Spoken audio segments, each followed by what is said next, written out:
estar aquí con nosotros. Somos un equipo pequeño ahorita en Vida Nueva, pero gracias a los que están conectándose vía Zoom y por otros medios. Hoy es el domingo 24 de enero y vamos a escuchar todos este llamamiento a la adoración, que es del Salmo 32, y dice así: Dichoso aquel a quien se le perdonan sus transgresiones, a quien se le borran sus pecados. Dichoso aquel a quien el Señor no toma en cuenta su maldad y en cuyo espíritu no hay engaño. Alégrense ustedes los justos, regocíjense en el Señor, canten todos ustedes los rectos de corazón. Vamos a orar. Señor, gracias porque hoy podemos estar reunidos en tu presencia y podemos tomar, Señor, tus palabras muy literales el día de hoy. Gracias porque por la sangre derramada de Cristo nuestros pecados nos son perdonados. Gracias, Señor, por la dicha y la bendición de poder alabarte con libertad, de utilizar los recursos tecnológicos a nuestro alcance y conectarnos desde cerca o desde lejos. Pedimos, Señor, que hoy recibas nuestra alabanza por Cristo Jesús y que nos alimentes por medio de tu palabra. En el nombre de Cristo oramos. Amén.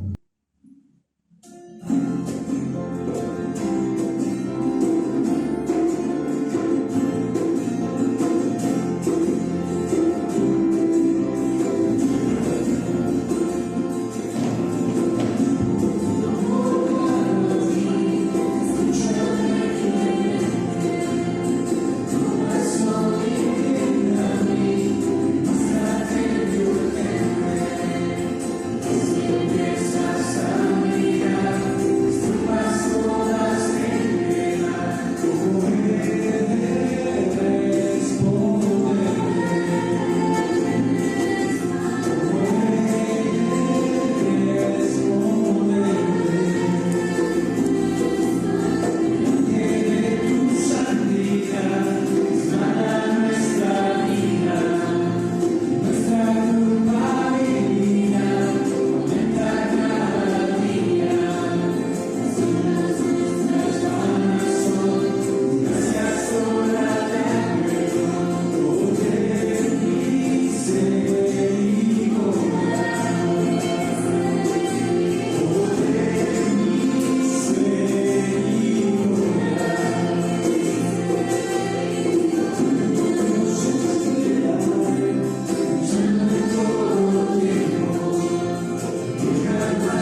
por comprar nuestra salvación. Y tenemos una lectura alternada ahora del Salmo 103 que habla precisamente sobre el amor y la compasión de nuestro Dios. Así que los invito a que lean alternadamente conmigo esta lectura, que dice así: El Señor es clemente y compasivo, lento para la ira y grande en amor. No sostiene para siempre su querella ni guarda rencor eternamente. No nos trata conforme a nuestros pecados, ni nos paga según nuestras maldades. Tan grande es su amor por los que le temen, como alto es el cielo sobre la tierra. Tan lejos de nosotros hecho nuestras transgresiones, como lejos del oriente está el occidente. Tan compasivo es el Señor con los que le temen, como lo es un padre con sus hijos. Vamos a orar ahora como congregación, como hacemos cada domingo. Hay muchos motivos de oración que varios de ustedes han compartido por medio del chat de la iglesia, y vamos a presentar ante el Señor estas peticiones, y también queremos orar como siempre por un país. Y el día de hoy, como pueden ver en la pantalla, vamos a orar por el país de Francia.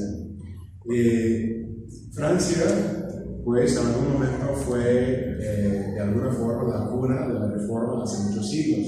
Pero hoy en día el modernismo, el postmodernismo también han infiltrado mucho. Y las estadísticas dicen que ahora más o menos el 30% de los franceses no son religiosos. Muchos tienen una profunda ignorancia o indiferencia al Evangelio. Pero obviamente esto ha resultado en un gran vacío en los corazones, en la sociedad de muchos, mucha angustia existencial. Así que vamos a orar por este hambre espiritual que existe y pedimos que las iglesias con el Evangelio de Cristo llenen ese vacío. Vamos a orar. Señor, gracias una vez más por la libertad que tenemos para alabarte el día de hoy, celebrando que eres el Dios que adoramos, el Dios que hizo los cielos y la tierra, que hizo a nosotros mismos también y proveyó para nuestra salvación. Queremos orar, Señor, hoy por el país de Francia, por el hambre espiritual, por la angustia existencial que existe en esa sociedad, una sociedad que en un momento había recibido el Evangelio durante el periodo de la Reforma, que era el país de Juan Calvino, por ejemplo, los hugonotes hace muchos siglos, pero hoy en día muchos han tragado, han creído la mentira de que la vida no tiene un sentido más allá que simplemente vivir y buscar la felicidad en los bienes materiales y en las filosofías humanas. Oramos por ellos, Señor, oramos por los franceses, por las iglesias de todo tipo, pentecostales, bautistas, reformadas, de asambleas de Dios, que están también sirviendo en un contexto difícil en Europa del Occidente. Oramos, Señor, y pedimos que los cristianos allá estén preparados para compartir a Jesús de manera paciente y relacional con aquellos que están buscando. Asimismo, Señor, queremos orar no solamente por un país al otro lado del océano, sino también por nuestros miembros y asistentes regulares, muchos de los cuales han presentado diferentes peticiones de oración. Queremos también darte gracias por los que se han sanado en semanas recientes de diferentes enfermedades, resfriados, COVID, malestares. Gracias, Señor, por la salud, las vidas de Álvaro, Lupita, Gloria, Denise y Fabi. Señor, también queremos orar por los familiares y compañeros de muchos que ahora están enfermos con COVID o quizás con alguna otra cosa. Oramos, Señor, por consuelo, por los amigos y compañeros y familiares de Lupita Luna y su familia que han fallecido en diferentes partes de Veracruz, en otros estados también. Queremos orar por Jorge y Marcela, amigos de Lidia y Pepe que están en la Ciudad de México con COVID. Queremos orar por su amigo Fernando también con COVID. Queremos orar por Miguel, un amigo de Rosy y Héctor, que también tiene COVID. Queremos orar por Hugo, un compañero de Fabi, también con COVID. Y por Alfonso, el papá de la amiga de Carla, que también tiene COVID. Señor, no sabemos el nivel de incomodidad, el nivel de dolor o el nivel de desesperación o frustración que estas personas ahora están sufriendo. Pero hoy, Señor, queremos tomar estos momentos para recordar que tú eres el Dios que nos creó, que hizo cada célula, cada órgano, cada parte del tejido de nuestros cuerpos. Eres el encargado de este virus y de nuestros pulmones, de nuestros órganos de cada tipo. Y pedimos, Señor, por los tratamientos que ellos ahora están recibiendo. Pero sabemos que tú, como el gran médico, eres el único que puede sanar milagrosamente a través de medios ordinarios y normales. Pedimos por los médicos, por las enfermeras que están atendiendo cada cosa. Sabemos que muchos están cansados, muchos están agobiados, y pedimos que en la sociedad en general podamos tener la conciencia de cuidarnos, de no exponernos, y, Señor, limitar nuestros movimientos e interacciones con otras personas también. También, Señor, queremos orar por el sobrino de Carmen, por Juan Hernández, que está a punto de tener una cirugía por su apéndice. Pedimos por esta intervención quirúrgica que todo salga bien con él. Señor, ponemos este año nuevamente en tus manos, el 2021, sabiendo que los planes que hacemos están siempre dispuestos a los cambios que tú puedes obrar, que tú puedes hacer, y pedimos que estemos sensibles en cada momento a tu presencia, tu guía, amando a nuestros prójimos que nos rodean y buscando el bienestar de los demás por encima de nuestro bienestar propio. Gracias, Señor, por este día, y pedimos por el mensaje que escucharemos en unos momentos más, y también por la ofrenda que dejaremos electrónicamente o aquí en la iglesia. En el nombre de Cristo oramos. Amén. No vamos a tomar la ofrenda o dejar una ofrenda como tal, como normalmente hacemos. Sin embargo, están las canastas sobre la barra de la cocina. Si alguien quisiera dejar su ofrenda allá, en cualquier momento lo puede hacer, o también hacer un depósito a la cuenta de la iglesia. A nombre de Ministerios Cristo Redentor, pero dejando una anotación que es para Día Nuevo. Entonces, ahora vamos a continuar con nuestro sermón.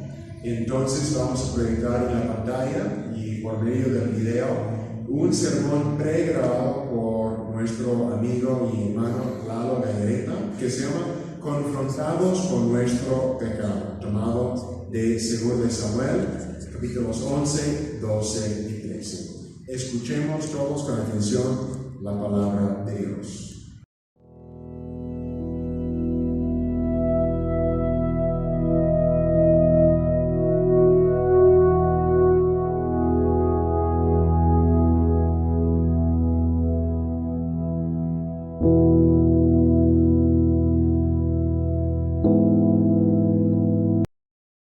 Hola Iglesia, pues en atención a las conclusiones de la Mesa de Salud publicadas el día de hoy, del 16 al 31 de enero, no vamos a poder tener nuevamente nuestras reuniones presenciales. Estamos en alerta de riesgo máximo por esta pandemia de COVID-19.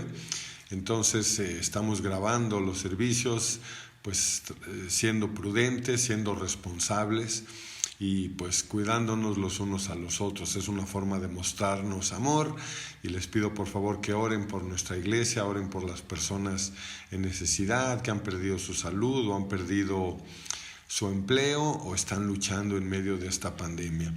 Bien, pues vamos a continuar con nuestra serie sobre reino y pacto. Estamos en 2 de Samuel y el día de hoy vamos a estudiar los capítulos 11, 12 y 13, esos 3 capítulos de 2 de Samuel. Y la lectura del Antiguo Testamento de la palabra de Dios se encuentra precisamente en Segunda de Samuel 12, del versículo 1 al versículo 15a. Esta es palabra de Dios, por lo tanto es la parte más importante del sermón. Escuchen con atención. El Señor envió a Natán para que hablara con David. Cuando se presentó ante David, le dijo: 2 hombres vivían en un pueblo, el uno era rico y el otro pobre. El rico tenía muchísimas ovejas y vacas, en cambio el pobre no tenía más que una sola ovejita que él mismo había comprado y criado. La ovejita creció con él y con sus hijos, comía de su plato, bebía de su vaso y dormía en su regazo. Era para ese hombre como su propia hija. Pero sucedió que un viajero llegó de visita a casa del hombre rico, y como éste no quería matar ninguna de sus propias ovejas o vacas para darle de comer al huésped, le quitó al hombre pobre su única ovejita. Tan grande fue el enojo de David contra aquel hombre que le respondió a Natán: tan cierto como que el Señor vive, que quien hizo esto merece la muerte. ¿Cómo pudo hacer algo tan ruin? Ahora pagará 4 veces el valor de la oveja. Entonces Natán le dijo a David: tú eres ese hombre. Así dice el Señor Dios de Israel: yo te ungí como rey sobre Israel y te libré del poder de Saúl. Te di el palacio de tu amo y puse sus mujeres en tus brazos. También te permití gobernar a Israel y a Judá, y por si eso hubiera sido poco, te habría dado mucho más. ¿Por qué entonces despreciaste la palabra del Señor haciendo lo que le desagrada? Asesinaste a Urías, el hitita, para apoderarte de su esposa. Lo mataste con la espada de los amonitas. Por eso la espada jamás se apartará de tu familia, pues me despreciaste al tomar la esposa de Urías, el hitita, para hacerla tu mujer. Pues bien, así dice el Señor: yo haré que el desastre que mereces surja de tu propia familia, y ante tus propios ojos tomaré a tus mujeres y se las daré a otro, el cual se acostará con ellas en pleno día. Lo que tú hiciste a escondidas, yo lo haré a plena luz, a la vista de todo Israel. He pecado contra el Señor, reconoció David ante Natán. El Señor ha perdonado ya tu pecado y no morirás, contestó Natán. Sin embargo, tu hijo sí morirá, pues con tus acciones has ofendido al Señor. Dicho esto, Natán volvió a su casa. Vamos a orar. Ahora que sean gratos los dichos de mi boca y las meditaciones de nuestros corazones delante de ti, roca nuestra y redentor nuestro. Amén. Para serles sinceros, cuando escucho estas historias en la Biblia, me hubiera gustado brincar estos capítulos o que Dios los omitiera de su palabra. Sin embargo, no sé, aún habiendo preferido quedarme con la buena imagen que tenemos hasta este momento del rey David, un hombre valiente, confiando en el Señor, no tomó venganza en sus manos contra Saúl, que lo declaró su enemigo. Es decir, vemos a un rey exactamente como lo describe la palabra de Dios, conforme a su corazón.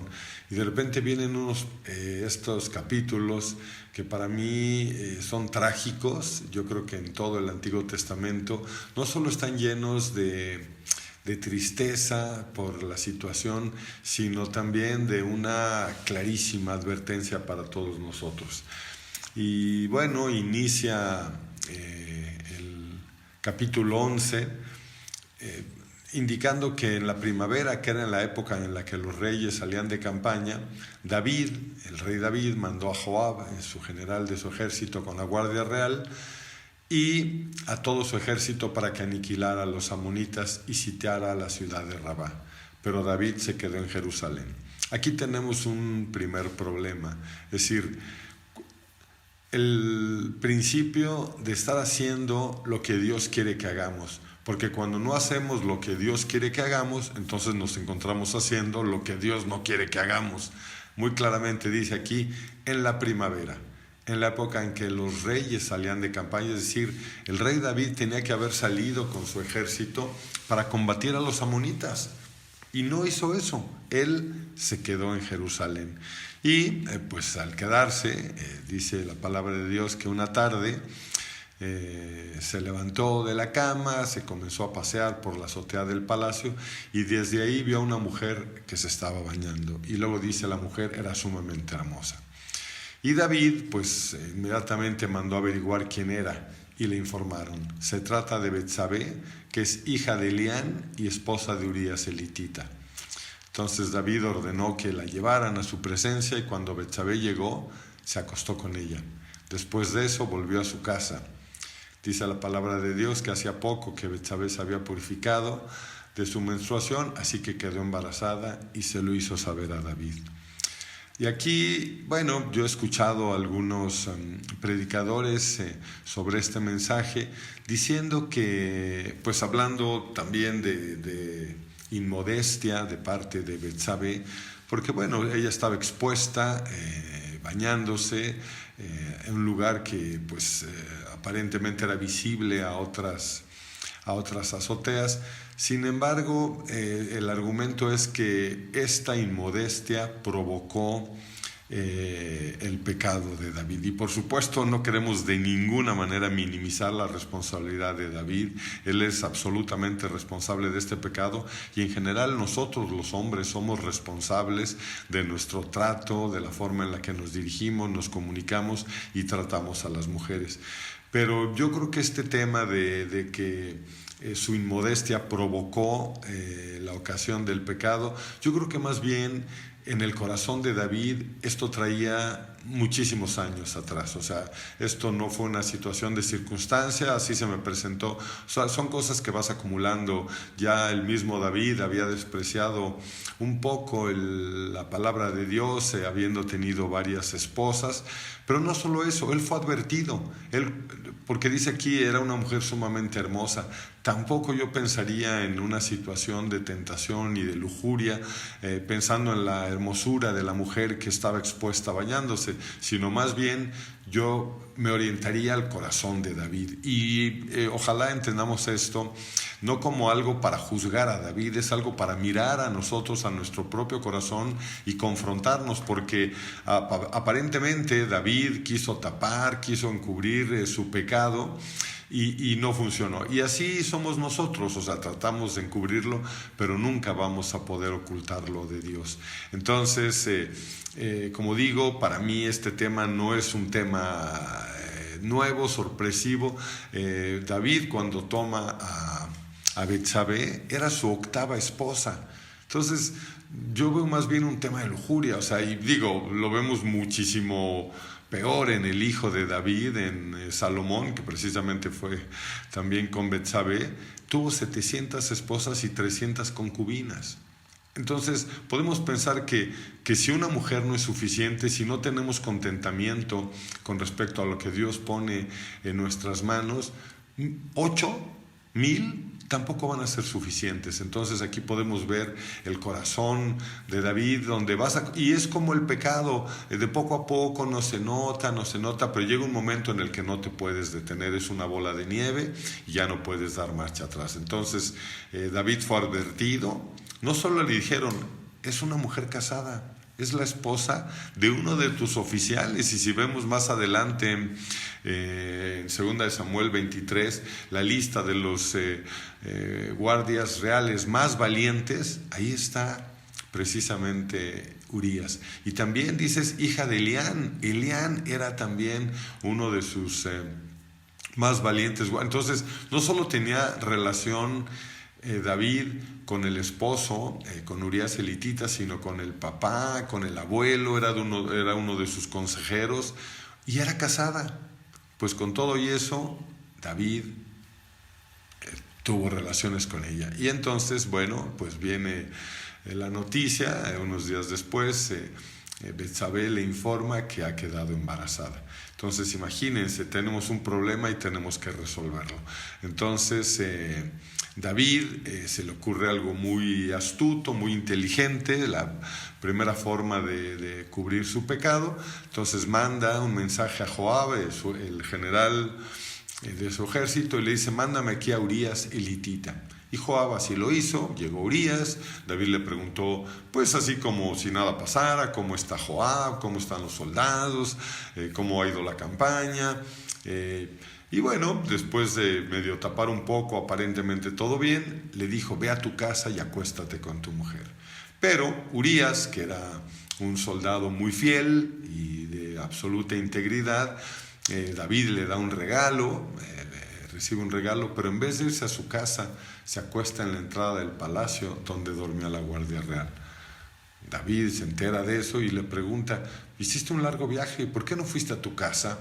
Y en eso Urías le dice: en ese momento tanto el arca del Señor como los hombres de Israel y de Judá se guarecen en simples enramadas, y mi señor Joab y sus oficiales acampan al aire libre. ¿Yo voy a entrar a mi casa a darme un banquete y acostarme con mi esposa? Le dice: tan cierto como que usted vive, que yo no puedo hacer tal cosa. Ups. Entonces David, pues plan B, ok, le dice: quédate aquí hoy y mañana te enviaré de regreso a tu casa. Y luego viene un segundo intento. Urías se queda ese día en Jerusalén, pero al día siguiente David lo invita a un banquete y logra emborracharlo. Entonces dice David: no, pues seguro ahora sí ya va a ir a su casa, va a estar con su esposa y pues ya todos van a pensar que el hijo que está esperando es él y asunto concluido. Pero a pesar de eso, de que David lo emborracha, Urías no va a su casa, sino que vuelve a pasar la noche donde dormía la guardia real, a las puertas del palacio. Entonces a la mañana siguiente David se le ocurre otra idea, tercera forma de cubrirlo. Se le ocurre la idea de escribir una carta a su general Joab y le envía en la propia mano de Urías.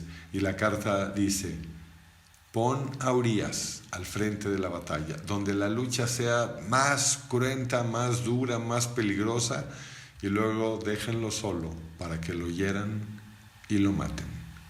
Imagínense, en su propia mano David le dio a Urías la carta que era su propia sentencia de muerte. Entonces, pues cuando Joab había sitiado la ciudad, puso a Urías donde sabía que estaban los defensores más aguerridos. Y cuando salieron a enfrentarse a Joab, dice la palabra de Dios que entre los oficiales de David que cayeron en batalla también perdió la vida Urías elitita. Entonces podemos ver que no solo en esta orden sacrificó a uno de sus oficiales, sino que entre los oficiales que cayeron también cayó Urías. Entonces Joab envió a David a un informe con los detalles del combate y le dijo al mensajero: bueno, cuando llegues, cuéntale al rey todos los pormenores y dile que entre los oficiales que cayeron, cayó también muerto Urías elitita, siervo de su majestad. Entonces llega el mensajero y le dice a David, pues, esta noticia de que han muerto algunos oficiales y entonces, bueno, parece que el asunto está resuelto. David, pues, hace como, pues es parte de la guerra. Dile a Joab de mi parte que no se aflija tanto por lo que ha pasado. La espada devora sin discriminar. Dile también que reanude el ataque contra la ciudad hasta destruirla. Luego Betsabé se entera de que Urías, su esposo, había muerto, hace duelo por él, no sabemos cuánto, seguramente fue un periodo corto, quizás 7 días, dicen algunos eruditos, y después del luto David manda a que se la lleven al palacio y la tomen por esposa. Y bueno, algunos quizá que no sabían lo que había pasado, pues quizá podían pensar, qué buen rey, pues no solo pues atiende a la viuda desprotegida de uno de sus oficiales caídos, sino pues también él la toma como esposa. Qué generoso, qué buen rey tenemos. Y luego dice la palabra de Dios: con el tiempo Betsabé le dio un hijo, pero concluye el capítulo 11 diciendo que lo que David hizo desagradó al Señor. Y luego pues viene la confrontación, la lectura que hicimos, donde el profeta Natán le cuenta a David pues una parábola, una historia de dos hombres, uno rico y uno pobre, uno que tenía muchísimas ovejas y vacas, y en cambio el pobre pues no tenía más que una sola. Y bueno, llega un huésped y el hombre rico no quiso matar ninguno de sus propios animales, y entonces quita al hombre pobre su única ovejita, y David estalla en ira, se enoja contra aquel hombre y le dice a Natán: ese hombre debe morir, ese hombre merece la muerte. ¿Cómo pudo haber hecho algo tan ruin? Debe pagar 4 veces lo que hizo. Y entonces el profeta Natán le dice a David: ese hombre eres tú. Imagínense, David emitiendo un juicio que no sabía que pues era contra él mismo, y entonces pronuncia una sentencia: yo te ungí como rey sobre Israel, te libré del poder de Saúl, te di el palacio, puse sus mujeres en tus brazos, te permití gobernar Israel y Judá, y por si hubiera sido poco, te habría dado mucho más. Y le pregunta Natán: ¿por qué entonces despreciaste la palabra del Señor haciendo lo que le desagrada? Asesinaste a Urías para apoderarte de su esposa, lo mataste con la espada de los amonitas. Es decir, Dios sabía lo que había pasado, por más que él lo trataba de ocultar, Dios sabía, y entonces dice: por eso la espada jamás se apartará de tu familia, pues me despreciaste al tomar la esposa de Urías para hacerla tu mujer. Y pues le dice que el desastre que merece va a caer ante su propia familia, y ante sus propios ojos va a tomar a sus mujeres y se las va a dar a otro, y lo que él hizo a escondidas, él lo hará a plena luz a la vista de todo Israel. Entonces David reconoce ante Natán: he pecado contra el Señor. Y aquí lo que podemos ver es pues el arrepentimiento de David. Era el rey, él podía haber dicho: córtenle la cabeza a este profeta que viene aquí a... No, él reconoce inmediatamente que ha pecado. Y luego viene algo maravilloso, dice el profeta Natán: el Señor ha perdonado ya tu pecado y no morirás. Imagínense, un adúltero, un advertido de que era una mujer casada, que era esposa de unos oficiales, hija y esposa de unos de sus oficiales guardias más valientes, nieta de sus consejeros. O sea, él sabía, él era advertido. Dice: el Señor ha perdonado tu pecado. Sin embargo, va a haber consecuencias. Tu hijo morirá, pues con tus acciones has ofendido al Señor. Y ya Natán regresa a su casa, y déjenme decirles que estas sentencias se cumplieron exactamente al pie de la letra. 7 días después el niño murió, y después pues todas las advertencias de que la espada no se apartará de su familia. Y aquí lo que podemos ver es que el Señor perdona tu pecado, pero hay consecuencias de tu pecado. O sea, yo creo que pues no sé si advertencia o una situación que podía ponernos en alerta contra la infidelidad es pensar qué significaría para mi familia un pecado de adulterio, qué significaría para mi hijo, para mi hija, para mi esposo, para mi esposa, qué significaría para mi iglesia, qué significaría para mis padres, qué significaría en mi trabajo. Es decir, si pensáramos un poco en las consecuencias, yo creo que David jamás imaginó, es decir, todas las consecuencias que iba a tener este tema o sea, Dios le había dado todo y más le hubiera dado, pero él es advertido, y no obstante eso, por eso digo que es algo que vas acumulando. No creo que la inmodestia de Betsabé hubiera provocado, o sea, fue la ocasión, pero es algo que viene acumulando, y luego viene el plan de David que al final le falla, porque pues Dios sabe todo lo que pasa. Y podemos saber un poco cómo se sentía David. Ahorita vamos a ver algo de algunos de sus salmos. Sin embargo, algo que podemos dar cuenta es, como dije en un principio, me hubiera gustado como quitar estas historias trágicas de la palabra de Dios. Sin embargo, qué bueno que pasaron, porque también David nos puede mostrar de una manera tan detallada su sufrimiento, cómo se sentía cuando él ocultó su pecado. Entonces, tiene un mensaje importante para que nosotros podamos voltear a nuestro corazón, ver las consecuencias del pecado, y no obstante tenemos misericordia de parte de Dios. Las consecuencias son nefastas, ¿no? O sea, fueron consecuencias para David, para Betsabé, para Urías, para su hijo, para sus demás hijos, para toda la familia. O sea, la espada jamás se apartó de su familia. Y podemos ver un poco en el Salmo 32 cómo se sentía David, porque había pasado pues quizá un año, porque pues cuando esto es descubierto dice que el hijo ya había nacido, entonces por lo menos habían pasado 9 meses, más el tiempo de duelo, más el niño, no sé qué edad tenía, no dice la palabra de Dios, pero había pasado algo de tiempo. Pero escuchen lo que dice David en el Salmo 32. Dichoso aquel a quien se le perdona sus transgresiones, a quien se le borran sus pecados. Dichoso aquel a quien el Señor no toma en cuenta su maldad y en cuyo espíritu no hay engaño. O sea, empieza alabando a Dios por su misericordia, concluye desde un inicio que dichoso es a quien se le perdonan y se le borran sus pecados. Y luego dice David: mientras guardé silencio, mis huesos se fueron consumiendo por mi gemir de todo el día. Mi fuerza se fue debilitando como el calor del verano, porque día y noche tu mano pesaba sobre mí. Entonces podemos escuchar en este lamento cómo se sentía David. Luego dice: te confesé mi pecado y no te oculté mi maldad.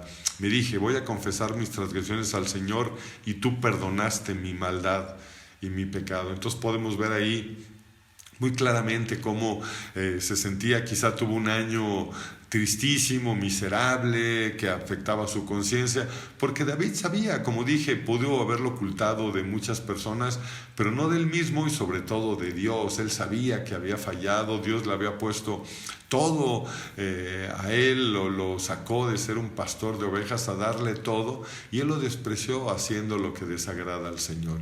Y luego, si vamos al Salmo 51, que yo creo que es el salmo de todo pecador, de hecho, es una nota posterior, no sabemos si es original, pero dice al director musical: Salmo de David, cuando el profeta Natán fue a verlo por haber cometido David adulterio con Betsabé. O sea, es muy buen título. Y cómo inicia: ten compasión de mí, oh Dios, conforme a tu gran amor, conforme a tu inmensa bondad. Borra mis transgresiones, lávame de toda mi maldad y límpiame de mi pecado. Reconozco mis transgresiones, siempre tengo presente mi pecado. Contra ti he pecado, solo contra ti, y he hecho lo que es malo ante tus ojos. Por eso tu sentencia es justa y tu juicio irreprochable. Dice: yo sé que tú amas la verdad, en lo secreto me has enseñado sabiduría. Purifícame y quedaré limpio, lávame y quedaré más blanco que la nieve. Anúnciame gozo y alegría, infunde gozo en estos huesos que has quebrantado. Crea en mí, oh Dios, un corazón limpio y renueva la firmeza de mi espíritu. Por eso digo que este es el salmo de todo pecador. Crea en mí, oh Dios, un limpio corazón. Es lo que necesitamos. No te alejes, no nos alejes de tu presencia, ni nos quites de tu Santo Espíritu. Devuélvenos la alegría, porque así se sentía David después de esto que había hecho. Y bueno, continuamos con la historia en segunda de Samuel, y luego viene pues exactamente pues lo advertido por el profeta Natán. En el capítulo 13, Amnón, que era el primogénito de David, de hecho era el heredero al trono, era el primogénito. Amnón era hijo de Ahinoam, la jezreelita. Él se enamora de Tamar, pero Tamar era también hija de David, era su media hermana. Entonces Amnón está obsesionado con su media hermana, y Absalón, que es hermano de Tamar y también hijo de David, dice también la palabra de Dios que su hermana era muy bella, pero Amnón, su medio hermano, se enamoró de ella. Pero ella era era virgen, y él se enfermó de angustia, sabiendo que sería muy difícil que él pudiera estar con ella. Imagínense, era su medio hermano y la ley de Moisés prohibía el matrimonio entre medios hermanos. Sin embargo, él está triste, se siente muy mal porque no puede tenerla, y entonces tiene un primo que se llama Jonadab, y le dije, y hacen un plan entre ellos, le dice, finge que estás enfermo y luego dile a David que necesitas que tu hermana Tamar vaya a verte para darte de comer. Bueno, era su media hermana, ¿no? Y ya cuando estés ahí, pues ya ella estará contigo, ¿no? Y tú finges estar enfermo y tal y tal. Y así sucedió. O sea, Amnón le pide a David que su hermana vaya a darle de comer, y entonces David le pide y ella va, pues ella lo hace con mucho gusto, y ya cuando están ahí, Amnón corre a todos, y una vez que salen, pues le dice a Tamar que lleve a su habitación la comida para que le dé de comer. Y entonces, pues ya cuando ella entra, la agarra por la fuerza, y entonces le dice que se acueste, aunque ella le suplica que no lo haga, le pide que no la humille de esa manera, él no le hace caso, y no solo eso, la viola, y luego la corre, la corre después de violarla, la corre de su casa. Entonces pues ella le dice, no puedes echarme después de lo que has hecho conmigo, sería una maldad aún más terrible. Pero él no le hizo caso, sino que pues llamó a su criado y le ordenó que la sacaran de la casa. Imagínense, y entonces pues la echaron, y pues Tamar pues salió pues súper triste de esa casa, violada. O sea, una historia, como digo, tristísima. Y Absalón, su hermano, pues se dio cuenta que su medio hermano Amnón había estado con ella. Pero entonces Absalón de inmediato inició con pues un plan de venganza que finalmente llevó a cabo. 2 años después, Absalón invitó a todos los hijos del rey David, también de una forma muy astuta le dijo a David, oye, pues vamos a celebrar un banquete y dile a Amnón que venga. Pero él ya tenía la instrucción de que cuando llegara le dijo a sus sirvientes que lo hirieran y lo mataran. Ya, pues llegó Amnón, pues yo creo que quizá un poquito preocupado por lo que había hecho unos años atrás, pero ya con el vino se relajó un poco, y una vez que pues estaba él muy relajado con el vino, los sirvientes de Absalón lo hirieron y lo mataron. Entonces imagínense, o sea, la sentencia fue perfectamente clara. O sea, la espada jamás se apartó de la familia del rey. Luego Absalón se rebeló en contra de su propio padre. Había 2 ejércitos, el de David y el de Absalón, y luego el ejército de David mata a Absalón. O sea, es una historia que no voy a adelantarme, pero la sentencia por el pecado y las consecuencias del pecado de David las podemos ver aquí al final de este capítulo 13. Y sí, después de que mata a Absalón a su medio hermano Amnón, porque había violado a Tamar, él huye a refugiarse, y luego, bueno,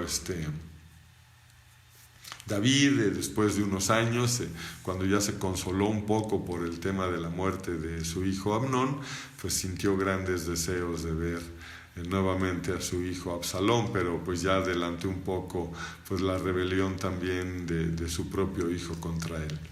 ¿Qué podemos concluir de esta historia? Primero que nada, pues mirar a nuestro propio corazón y darnos cuenta que las cosas no suceden de la noche a la mañana. O sea, cómo alguien puede convertirse en un abusador o no sé, poco a poco. O sea, el tema de Betsabé no fue la sorpresa de haberla visto, era algo que vienes acumulando en tu corazón, y sobre todo las consecuencias de tu pecado. Pero hay algo que dijo en la sentencia, que jamás la espada se apartaría de tu familia. Y así es, el mismo profeta Natán, un tiempo antes, lo vimos en 2 Samuel 7, había ido a decirle a David, cuando David quiere construirle un palacio al Señor, le dice, tú vas a construir una casa, a ti más bien yo haré una casa de tu dinastía, haré reinado que durará para siempre. Entonces ese mismo profeta Natán que le dice que la espada no se apartará, efectivamente así fue él. Y si pensamos un poco en el tema del hijo de David y Betsabé, podríamos pensar, el hijo murió, después vino Salomón y después otros hijos. Sin embargo, podríamos pensar, si David pecó, ¿por qué murió su hijo? Pero esa es la historia de nosotros. O sea, el verdadero hijo de David, el hijo de Dios, el hijo prometido 1000 años antes y que vino a nacer precisamente de la dinastía del rey David, el rey Jesús, él tuvo que ser traspasado, tuvo que morir cuando el que pecó fue otro. Nosotros, o sea, ¿y qué hizo él? Él fue, únicamente vivió para hacer la voluntad de Dios. Él fue clavado en una cruz para pagar los pecados de otros. El justo fue a morir por los injustos, por nosotros. Entonces podemos decir, pues esta historia como que nos recuerda, o sea, el hecho de que si su hijo, el hijo de David, era inocente, ¿por qué tuvo que morir por el pecado de otro? Pero ese es el principio del Evangelio. Ese es exactamente el principio del Evangelio. El unigénito de Dios, el verdadero Hijo de Dios, el Rey Jesús, fue a morir a una cruz, a pagar y a clavar ahí todos nuestros pecados para que nosotros, que somos pecadores, que tenemos un corazón horrible, pudiéramos vivir en la presencia de Dios y podamos tener vida eterna. Ese es el mensaje. O sea, Dios perdona nuestros pecados, hay consecuencias de nuestros pecados, hay que pensar un poco en todas las consecuencias y les aseguro que solo con la ayuda del Espíritu podemos rechazar las tentaciones. Tenemos un ejemplo claro en la Biblia, en Génesis 39, cuando José es tentado por la esposa de Potifar. Y él huye, él dice, ¿cómo voy a cometer tal maldad y pecar así contra Dios? Y él huye y le cuesta la cárcel, pero es más íntegro que ceder a una tentación, en este caso la esposa de Potifar. Entonces necesitamos ayuda del Espíritu y entender que un inocente, que el hijo de David, él fue a morir a una cruz, fue clavado en una cruz para pagar los pecados de nosotros, para que solo por fe en él recibamos vida eterna y estemos cada día tratando de vivir una vida que agrade a Dios, alejados del pecado y no cediendo a las tentaciones. Vamos a orar. Señor buen Dios, te doy gracias por esta historia que pues es una historia triste, que me hubiera encantado que no estuviera, pero al mismo tiempo, Señor, nos muestra detalladamente la conciencia del rey David de reconocer que pecó contra ti, de que tú nos confrontas, Señor, con nuestro pecado, porque nosotros somos muy buenos para mirar el pecado de los demás, pero cuando nos confrontas con el nuestro, es reconocer y pedirte ayuda, Señor, para que no caigamos. Te pido que esta historia nos sirva, Señor, como un testimonio, primero de que tú eres omnisciente, Señor, omnipresente, tú conoces lo que hay en nuestro corazón y con todo y eso, Señor, tú nos amas y tú pues has dado a tu Hijo inocente, sin mancha, a morir en nuestro lugar para poder nosotros tener vida en ti y vivir eternamente, Señor. En el nombre poderoso de nuestro Señor Jesucristo, el Hijo de David, en ese nombre oramos. Amén.